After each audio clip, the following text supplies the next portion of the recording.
बच्चों, आज हम लोग इस वीडियो के माध्यम से कक्षा 9th के सामाजिक विज्ञान विषय का अध्ययन करेंगे।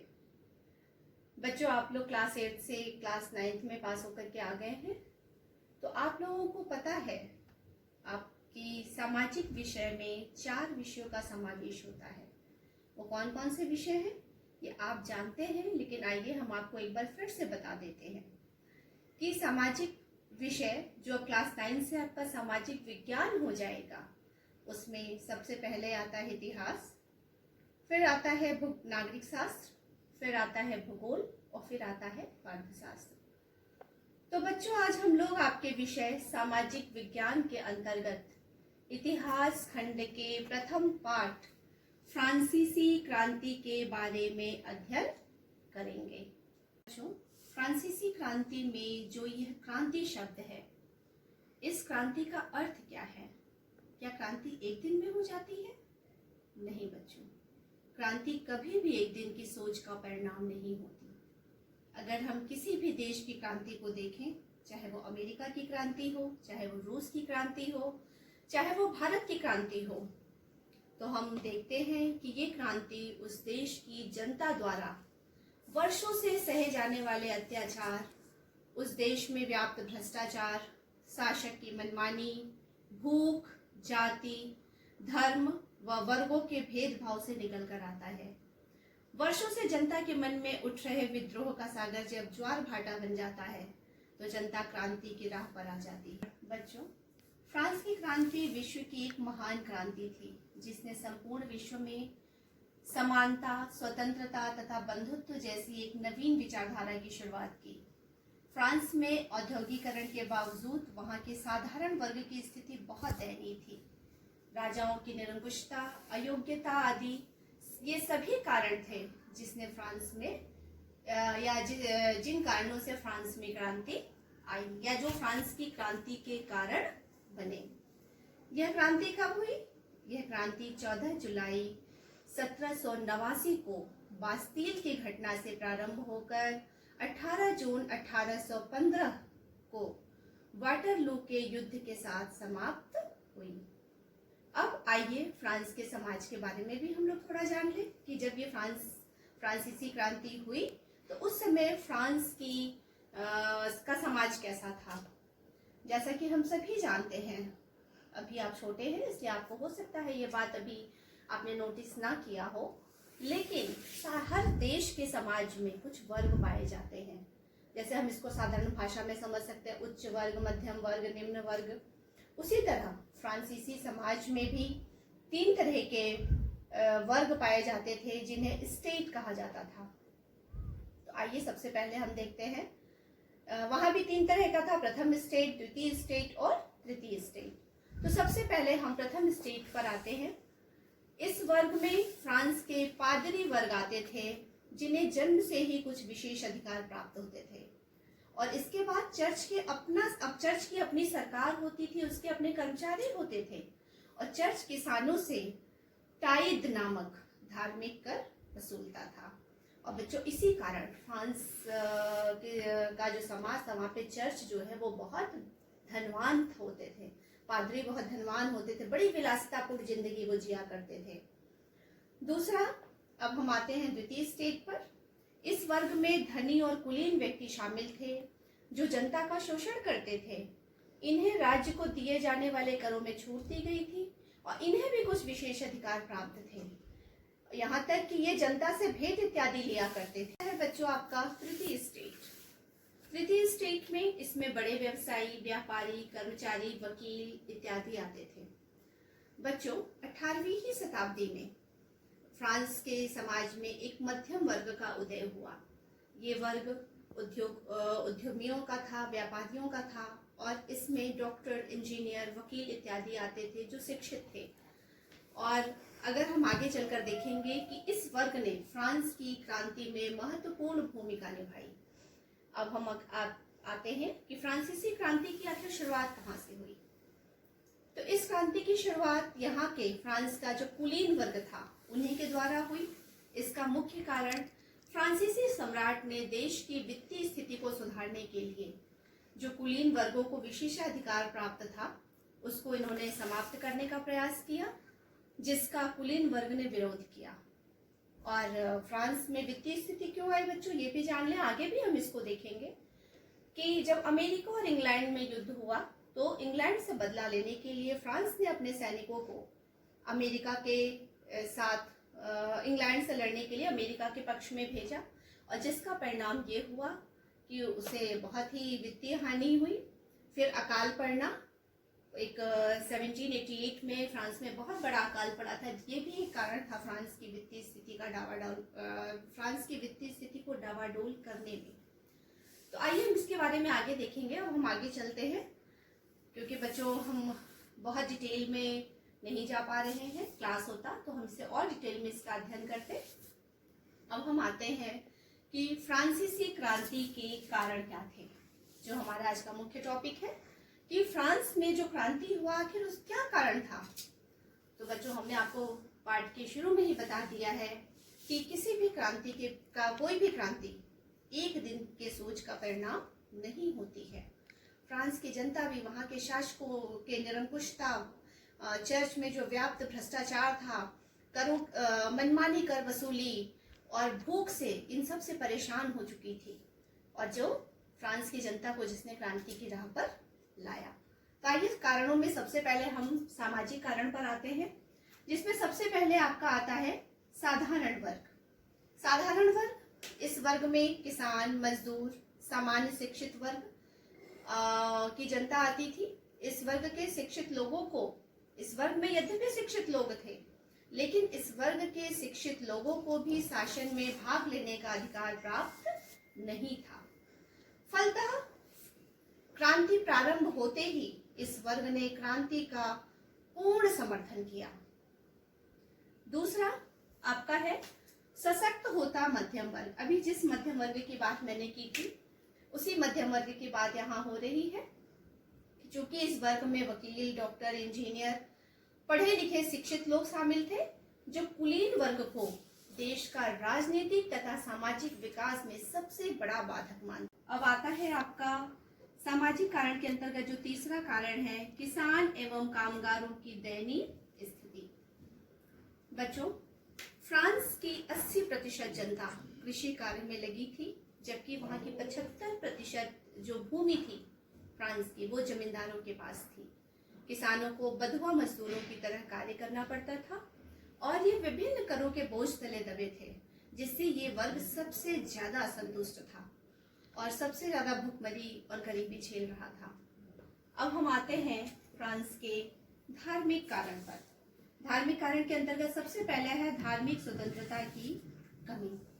बच्चों, फ्रांस की जनता को धार्मिक स्वतंत्रता प्राप्त नहीं थी।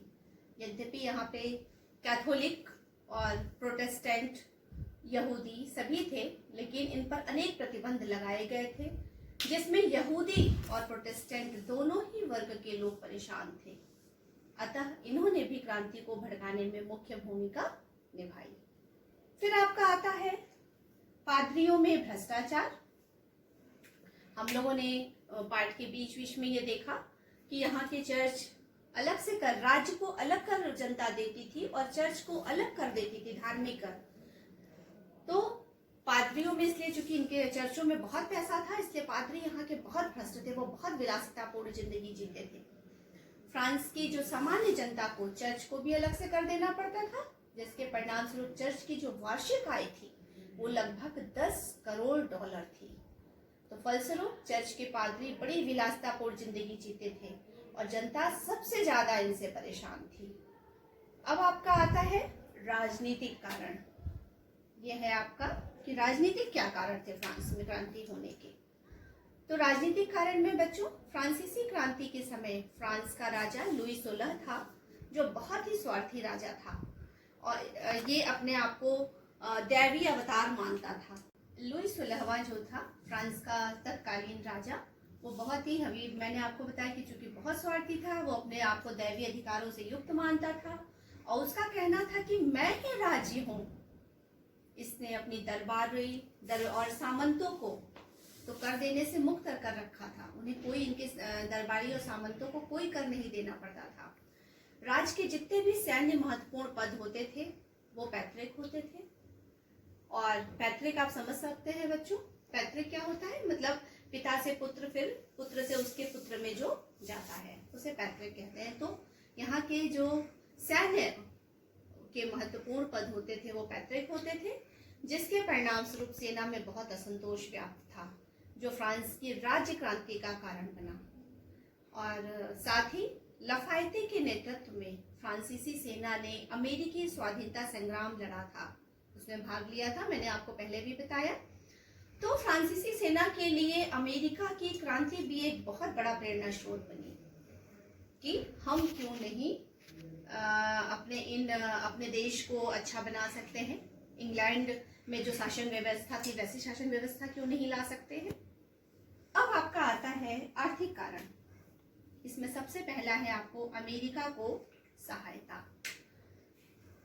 आर्थिक कारण में बच्चों जो अमेरिका को सहायता के अंतर्गत हम देखेंगे कि फ्रांस ने इंग्लैंड से बदला लेने के लिए अमेरिका को सैन्य व वित्तीय सहायता प्रदान की, जिसका क्या परिणाम हुआ कि उसकी स्वयं की वित्तीय स्थिति बहुत खराब हो गई। और इसी स्थिति को सुधारने के लिए उसने पहले तो सामान्य जनता पर अतिरिक्त कर लगाया और कुलीन वर्ग का विशेष अधिकार समाप्त करने का प्रयास किया, जिसके फलस्वरूप कुलीन वर्ग ने इसका विरोध किया। फिर है आपका इसका दूसरा पॉइंट, अन्यायपूर्ण कर प्रणाली। बच्चों, अन्यायपूर्ण कर प्रणाली के अंतर्गत फ्रांस के राजाओं व कुलीन वर्ग द्वारा अपने बढ़ते खर्चों की पूर्ति करने के लिए वे जनता और किसानों पर मनमाने ढंग से कर लगाते थे। वहीं उच्च वर्ग व पादी वर्ग पर कोई भी कर नहीं लगाया जाता था। बच्चों, इसके बाद अब आपका आता है तीसरा आर्थिक कारण के अंतर्गत। तीसरा क्या है, 1788 ईस्वी में का जो अकाल। बच्चों, फ्रांस में 1788 ईस्वी में भयंकर अकाल पड़ा था, और जब इस अकाल की स्थिति में भी किसानों पर कर की मांग की गई तो भूखे किसानों ने मार्च 1789 में कुलीनों के विरुद्ध विद्रोह कर दिया। इस विद्रोह को दबाने के लिए सेना भेजी गई, लेकिन सैनिक तो उच्च वर्गों से स्वयं ही बहुत असंतुष्ट थे, तो उन्होंने दूसरे सैनिकों की सहानुभूति, चूंकि सैनिकों की सहानुभूति किसानों के साथ थी, तो इसलिए उन्होंने इन्हें किसानों को गिरफ्तार नहीं किया। और साथ ही इस अकाल में फ्रांस की वित्तीय स्थिति जो पहले से ही बहुत खराब थी और खराब कर दी। फ्रांस की वित्तीय स्थिति चूंकि अमेरिका को सहायता देने की वजह से वैसे ही खराब हो चुकी थी, और उस पर जब 1788 का अकाल फ्रांस में पड़ा तो उससे वित्तीय स्थिति फ्रांस की और खराब हो गई। वहाँ महंगाई बहुत बढ़ गई और जनता भूखों मरने लगी। अब बच्चों, किसी भी देश में जब कोई क्रांति होती है तो उसमें विचारों में परिवर्तन होता है, तभी कहीं क्रांति होती है किसी देश में। तो हम देखेंगे कि फ्रांस में भी वैचारिक क्रांति जो हुई वो कैसे हुई, क्योंकि विचारों की क्रांति ही बहुत महत्वपूर्ण है। अचानक से एक दिन आदमी हाथ में तलवार और चाकू और डंडे लेकर के बाहर क्रांति करने नहीं निकलता या विद्रोह करने नहीं निकलता। उसके विचारों में जब वो सब तरफ से परेशान हो जाता है, सबसे पहले उसके विचारों में ही क्रांति आती है, तब वो क्रांति के लिए तत्पर होता है। विचारों की क्रांति, इसमें वहाँ के कुछ दार्शनिकों का बहुत महत्वपूर्ण योगदान रहा। फ्रांस की क्रांति के कारणों में कुछ महान दार्शनिकों के विचारों का महत्वपूर्ण योगदान रहा है। उनमें कौन कौन से दार्शनिक थे, आइए हम देखते हैं। सबसे पहले मॉन्टेस्क्यू, ये महान विचारक व लेखक थे।